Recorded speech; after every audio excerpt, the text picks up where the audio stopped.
আসসালামু আলাইকুম। আপনাদের মধ্যে আবার আসলাম কিছু কথা বলতে। ভণ্ড পীর ধর্ম ব্যবসায়ীদের নিয়ে কথা বলাতে কিছু কথিত মুসলিম জানোয়াররা আমাকে আজেবাজে গালাগাল করছে, পতিতা বলছে, এটা সেটা বলছে। তাদেরকে জিজ্ঞাসা করি, আমি তোমাদের নেতার বিরোধিতা করছি বিধায় তোমরা আমাকে পতিতা বলতেছো। আমার জায়গায় যদি আজকে কোনো ছেলে বলতো তাহলে কি সেও পতিতা হয়ে যেত? আসলে তোমরা মূর্খ। তোমরা সেই ইসলামটাকে চিনো যা তোমাদেরকে দেখানো হয়েছে। তোমরা ইসলামের জ্ঞানের কোনোটাই জানো না, কোনো কিছু রাখো না। তোমাদের জন্য শুধুমাত্র হেদায়েতের দোয়া করতে পারি। দ্বিতীয় কথা, তোমাদের বাপ, তোমাদের 2 নাম্বার বাপ চরমনাই পীর সাহেব, তাদের কিছু বললে তোমরা জলাতঙ্কগ্রস্ত পাগলা কুত্তার মতো মানুষকে কামড়াতে আসো। যখন বাংলাদেশে নবী সাল্লাল্লাহু আলাইহি ওয়াসাল্লাম, তার পরিবার, আহলে বাইতের নামে হাজার কুরুচিপূর্ণ কথা বলা হয়, লেখা হয়, তখন তোমরা কই থাকো? তখন তোমাদের মুখ বন্ধ থাকে কেন? তখন তোমরা তোমাদের এই গলাবাজিটা তোমার পীর বাপের লুঙ্গির আসলে বাইধা রাখো। আসল কথা কি জানো? আমার ভিডিওতে জুতা দেখানোটা আমার বোকামি হয়েছে। কারণ কি জানো? আমার জুতাটা হালাল টাকায় কেনা। আর তোমার পীর বাবাদের মতো হারামখোরদের জুতা দেখায় আমার হালাল টাকায় কেনা জুতা অপমানিত হয়েছে। আমি আমার জুতাটাকে অপমান করছি, অপবিত্র করছি। তোমাদের পীর বাবা অনেক বড় ইসলামের মুজাদ্দিদ, তাই না? নেতা, সর্বশ্রেষ্ঠ। একজন আবার ফেসবুকে লিখছে, নবী সাল্লাল্লাহু আলাইহি ওয়াসাল্লামের পর যদি কাউরে নবী বানানো হইতো তোমাদের পীর বাপ চরমনাই পীর সাহেব রে বানানো হইতো। নাউজুবিল্লাহ মিন যালিক। আমি বলি কি জানো? ফেরাউন, আবু জাহেল বা যত এই বড় বড় নমরুদ কাফেররা আছে, সবগুলো যদি আজকে তোমাদের অবস্থান দেখতো না, তারাও ঈমান নিয়ে আসতো, তারাও এতটা ক্ষুধাদ্রোহ করতো না, তারাও আল্লাহ সিজদায় পড়ে বলতো যে আমাদেরকেও ছাড়াই দিছে। তারা যদি জাহান্নাম থেকে তোমাদের এই ঝলকটা দেখে না, তারাও বলবে হে প্রভু আমাদেরকে যাইতে দাও, আমরাও ঈমান আনতে বাধ্য হইতেছি। এখন শুনো, তোমাদের পীর বাবা ইসলামের সেবক করছে কি? সে ইসলামের রাজব্দি কি করছে ইসলামের জন্য? তোমাদের পীর বাপ এত কোটি কোটি টাকা হাদিয়া নেয়, ওর সে তার গরু আসে, মুরগি আসে, ছাগল আসে, সেগুলো বেচেও টাকা খায়, তাবিজ ব্যবসা চালায়। তোমাদের পীর বাপ যদি হক্কানি হয়, সে ইসলামের প্রচারে প্রসারে করছেটা কি? একটা স্কুল, একটা কলেজ, একটা মাদ্রাসা আছে যেখানে বিনামূল্যে ইসলামিক স্কলার্স তৈরি করা হয়? এমন কোন হসপিটাল তোমাদের পীর বাপ করছে যেখানে বিনামূল্যে অসহায়দের চিকিৎসা হয়? এমন কোন সংস্থা তোমাদের পীর বাবা করছে যেখানে বিনামূল্যে অসহায় মানুষদের বিচার করা হয়, ন্যায্য হক আদায়ে কাজ করা হয়? এমন কোন প্রতিষ্ঠান তোমাদের পীর বাপ করছে যেখানে অসহায় মুসলিম বোনরা মান ইজ্জত বজায় রেখা কাজ করতে পারে, আয়ের ব্যবস্থা করতে পারে, নিজের পেট চালাইতে পারে? এমন কোন সংস্থান তোমাদের পীর বাপ করছে যেখানে অসহায় বৃদ্ধ, এতিম, বিধবাদের আশ্রয় দেওয়া হয়, আশ্রয়হীনদের আশ্রয় দেওয়া হয়? এমন কোন প্রতিষ্ঠান তোমাদের পীর বাপ করছে যেখানে বিনা সুদে মুসলিমদেরকে কাজ করতে লোন দেওয়া হয়?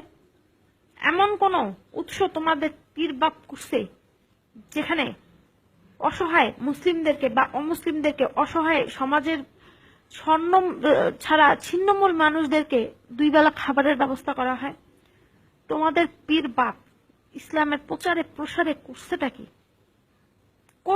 কি? কোটি কোটি টাকা, জনগণের কোটি কোটি টাকা তারে দিয়ে দেওয়া হয় হাদিয়া হিসাবে। 10 টাকা কি সে ইসলামের খরচা করছে ইসলামের প্রচারে প্রসারে? এমন কোন প্রতিষ্ঠান আমায় দেখাইতে পারবা যেখানে ইসলামের সৈনিক তৈরি করা হয়, যেখানে কোরআনের পাখি তৈরি করা হয়? শুধুমাত্র বাপ দাদার রচিত গাঞ্জাখুরি গল্প। ছি, তারপর তোমরা আসো গলাবাজি করতে বিনা প্রমাণে। শুন, কান খুলে শুনে রাখ, মানুষ মূর্খ নাই।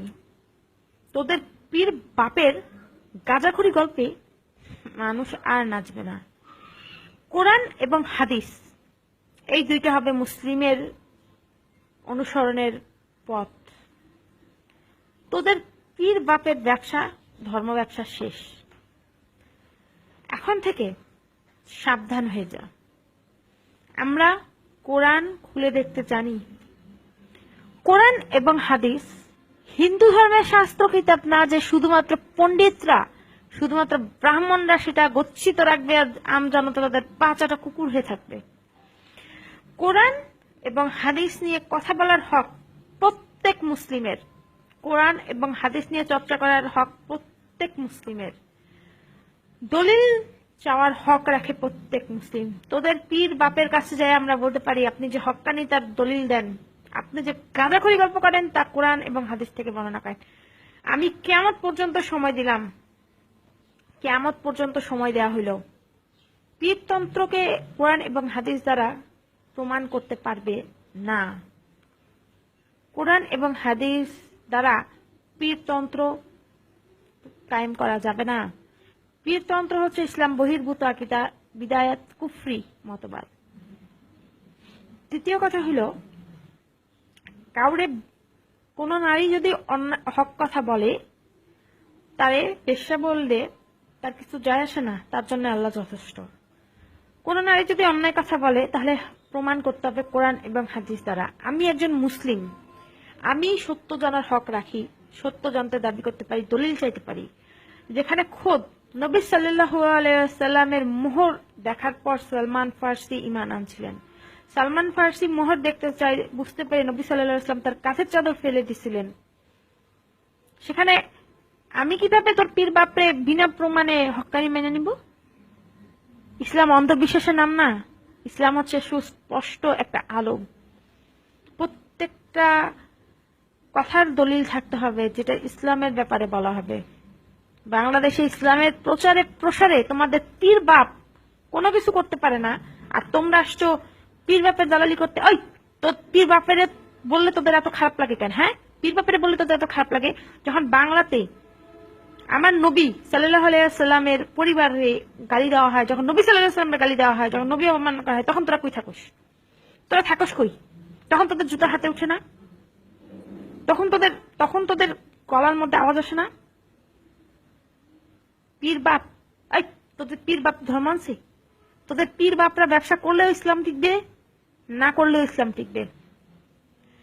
ইসলাম কোন পীরের মাধ্যমে আসে নাই। ইসলাম এমন একটা জ্যোতি, এমন একটা সূর্য যা পুরো পৃথিবীকে নিজের ক্ষমতা বলে আলোকিত করছে। ইসলাম রক্ষার, প্রচারের, প্রসারের সমস্ত কাজের মূল দায়িত্বে আল্লাহ নিজে নিয়োজিত। ইসলাম রক্ষার দায়িত্বে আল্লাহ নিয়োজিত। তার ধর্মের প্রচার কোন পীর বাপ করলেও হবে, না করলেও হবে। ইসলাম এমন একটা আলো যা মানুষ নিজে থেকে গ্রহণ করে। আর যারা এই ভারত মহাদেশে ইসলাম নিয়ে আসছিল, তারা তাদের পীর বাপের মতো ধর্ম ব্যবসায়ী ছিল না। তারা পীর মুরিদি ব্যবসা চালায় নাই। তাদের দেখ, তাদের কোনো বাড়ি আছে, তাদের কোনো গাড়ি আছে, তারা কোনো হাতিয়ার নিছে। তোদের পীর বাপ এই চরমনাই পীর সাহেব, এটা হলো চোর, 1 নাম্বার চোর, জাতীয় চোর। চুরি চামারি তোর নোবেল দেওয়া উচিত। বেয়াদব। কোরআন আর হাদিসের একটা আয়াত মুখ দিয়ে বাইর হয় না ঠিক মতো, গাঞ্জাখুরি গল্প ছড়ায়। অসভ্য। আজকের পর থেকে কোন মেয়েরে গালাগালাজ দেওয়ার আগে প্রমাণ নিয়ে আসবি, তা না হলে আমার জুতো তোদের জন্য রেডি আছে। বেয়াদব। আর আপনারা যারা এই ভিডিওটা দেখতেছেন তারা বেশি করে শেয়ার করবেন, কারণ সত্যের আওয়াজ প্রচারিত হবে। সত্য কথা বলা হক, প্রত্যেক মুসলিমের সত্যি কথা বলা হক। সত্যি কথা বলুন, সাহস করে বলুন। আমাদের একদিন মরতে হবে। দুনিয়ার লোভ ছেড়ে দেন, আল্লাহর লোভ করেন। যিনি সমস্ত বিশ্বের রক্ষাকর্তা, তিনি আপনাকে রক্ষা করবেন। তিনি না চাইলে কেউ আপনার একটা চুলও ছিঁড়তে পারবে না। বুঝতে পারছেন? আপনারা সবাই শেয়ার করবেন আর হক কথা বলবেন। আমাদের মরতে হবে। আমরা এমন অবস্থায় মরতে চাই যেন আল্লাহর কাছে গিয়ে বলতে পারি হকের পথে লড়ছি। এসব ভণ্ডদেরকে ভয় পাবেন না, আওয়াজ তুলেন। এখনই সময়। আমাদের বন্ধুত্ব আল্লাহর উদ্দেশ্যে, শত্রুতা আল্লাহর উদ্দেশ্যে। সব কথায় আওয়াজ তুলুন। পীর ব্যবসা বন্ধ করুন। পীর ব্যবসা যারা করে তারা হইলো ধর্ম ব্যবসায়ী। ধর্ম ব্যবসায়ীর গালে গালে জুতা মারো, তালে তালে। আল্লাহু আকবার। আসসালামু আলাইকুম।